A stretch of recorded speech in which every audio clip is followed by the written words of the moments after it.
In this video, magsasample tayo kung paano gamitin ang payroll spreadsheet natin. So, start tayo sa encoding ng attendance ng employees. Meron ako ditong sample ng employee time cards at nag-prepare ako ng tatlong klase ng time cards which is para sa daily paid, monthly paid at fixed rate na employees. So, kung makikita nyo, meron tayong examples for each type. Alright? So ngayon, ikakopy natin yung attendance ng employee papunta dun sa spreadsheet.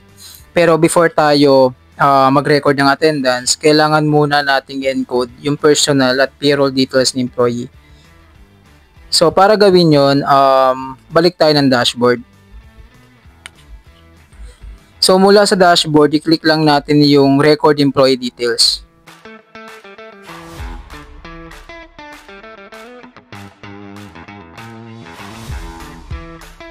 Actually, na-fill out ko na itong tab na to. Kaya kung mapapansin nyo, may laman na siya. So, ganun lang. Encode lang natin lahat ng required data na kailangan sa tab na yan. And lalo na yung mga columns na may label na required. Kasi importante yan para gumana ng maayos yung payroll computation. So, ito yung mga sample ng columns na may nakalagay na required. So, make sure na malagyan nyo yan ng details.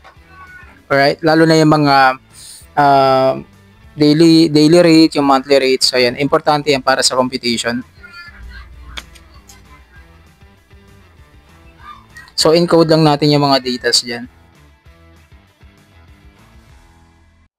Okay, so now, balik tayo sa dashboard at encode na natin yung attendance ng employees. So, simulan natin sa time card ni Sirin Indark.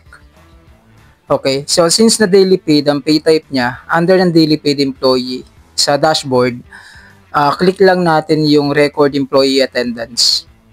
Okay, so para ma-redirect tayo doon sa tab kung saan natin i-record yung attendance niya.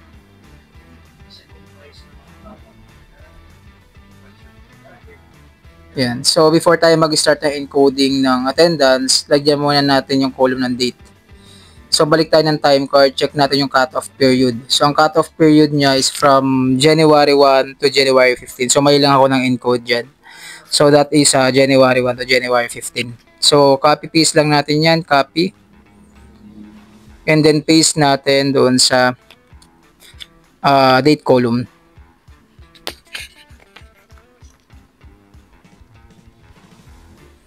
And then after that, encode na natin yung attendance niya. So, simulan natin dun sa January 1.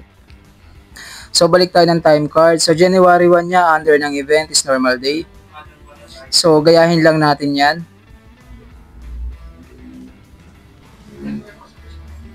Balik tayo dun sa spreadsheet. So, event natin, normal day.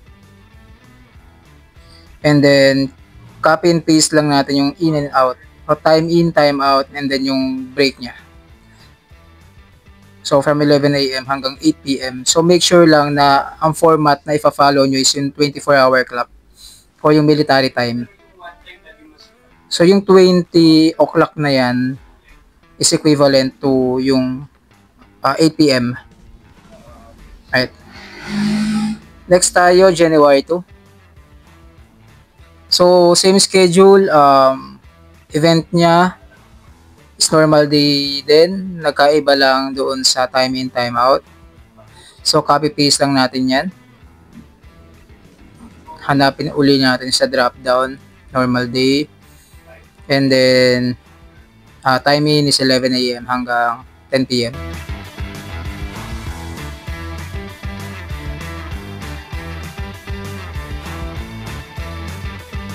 Alright, so January 3. Ang January 3 natin is rest day. So, kapag naka-daily paid or kapag si employee is daily paid or fixed rate, ang ilalagay natin sa event column para sa rest days, no pay. So, hahanapin lang natin yung word na no pay under ng drop down.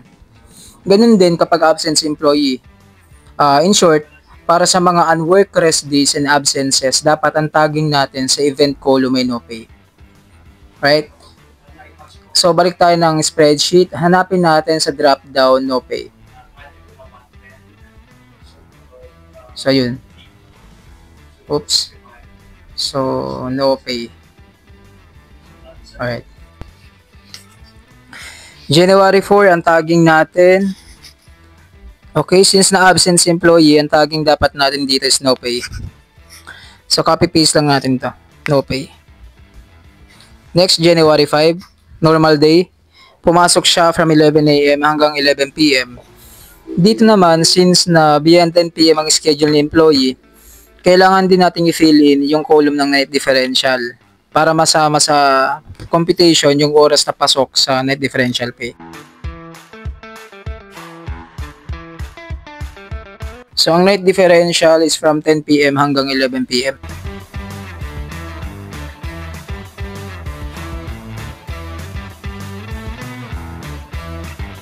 Alright. Next, January 6. Ngayon naman, January 6 is regular holiday pero hindi pumasok si employee. But, day before the holiday, pumasok siya. So, ibig sabihin, eligible siya sa regular holiday pay.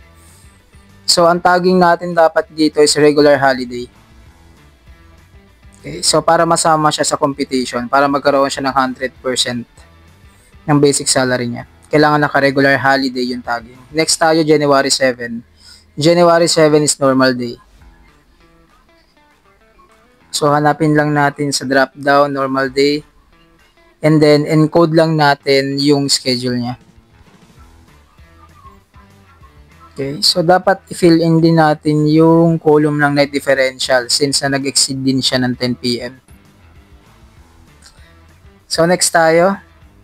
Alright, so copy-paste na muna natin to.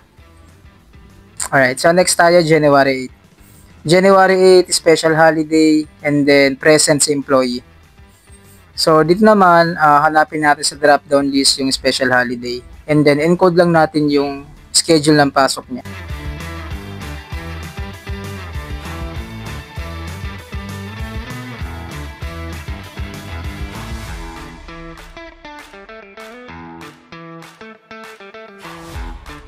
So, hanggang 8 p.m.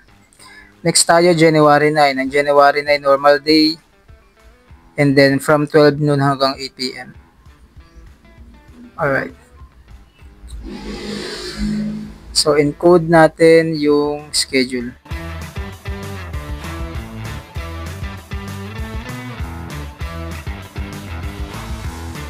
Next, January 10. January 10, scheduled rest day ni employee pero pumasok siya.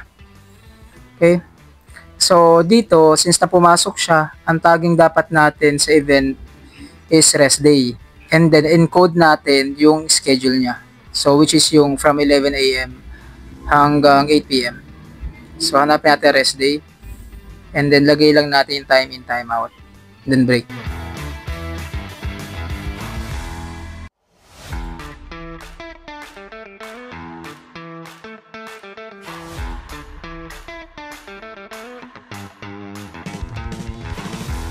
Alright, so ang January 11, pareho lang din. Normal day, 8 hours. So, mag-copy na lang tayo. Okay. And then, from 11 to 8 p.m.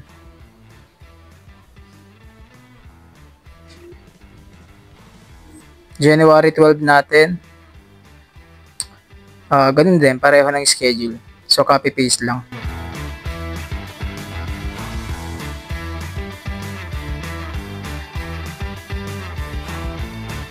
Next, January 13. January 13 natin is regular holiday.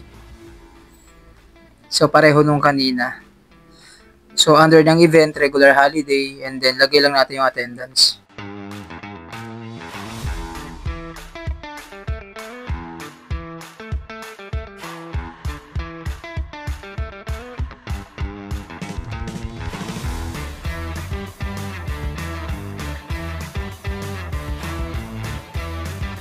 Alright. So, from 11 hanggang 9.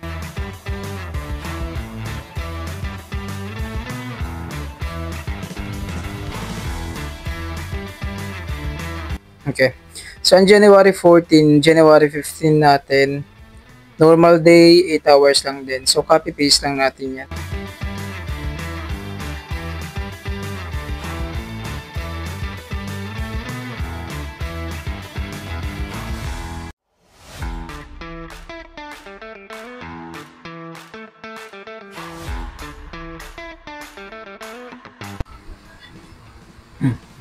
Alright.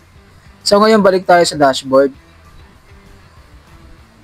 Tapos, check lang natin yung full salary computation. So, click lang natin to. And then, etong mga columns na naka-highlight ng green, required to lagyan ng details kung applicable. So, itong sa pay period, lagyan natin siya ng cover period and salary. Alright?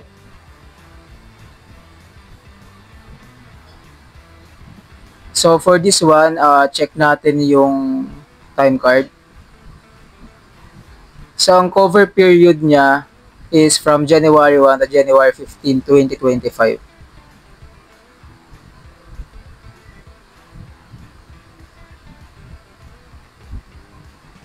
So, palitan lang natin to. Balik tayo ng spreadsheet and then encode lang natin siya. January 1 to January 15, 2025.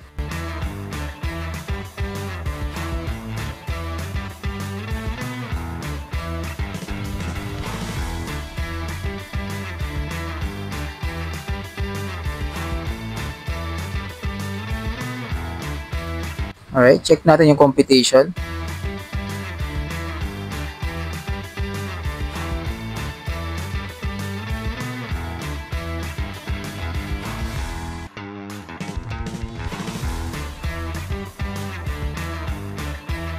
Okay. Kung eligible si employee sa allowances, pwede niya rin lagyan yan. And then, itong government contributions naman, you can exclude it from the computation kung hindi kayo nagde-deduct nito.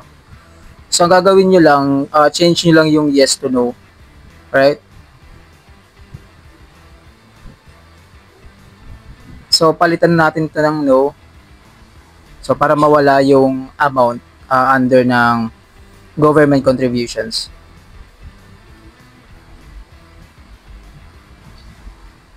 Okay.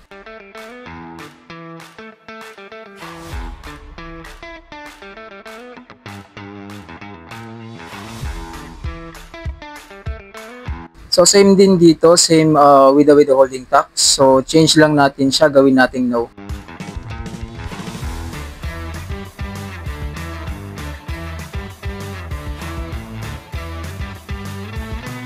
Alright. So, ngayon, try naman natin mag-generate ng payslip. So, balik tayo ng dashboard. Click natin yung generate payslip under ng daily paid employee. And then from the drop down, hanapin natin yung pangalan ng employee.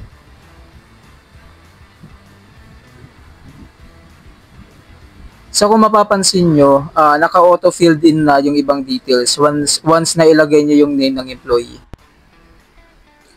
Sa lower part ng payslip, naka-breakdown dyan yung advances and other deductions ni employee. So yung mga data na yan will be coming from the salary deduction tab, which you need to record muna. So to do that, balik tayo ng dashboard.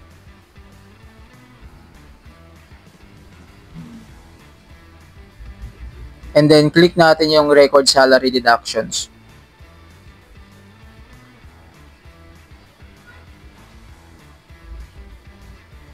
Okay. So, dito sa tab na to, dito nyo i-encode yung mga deductions ni employee. Alright? So, from the drop down, you can choose kung anong klaseng deduction siya. And then, yung amount niya, ilalagay lang natin siya right under the date column.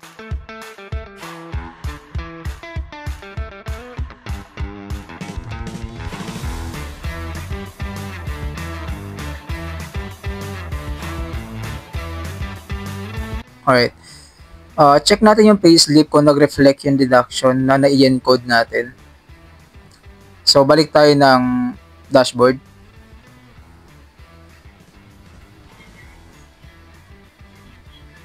And then, click natin yung generate payslip.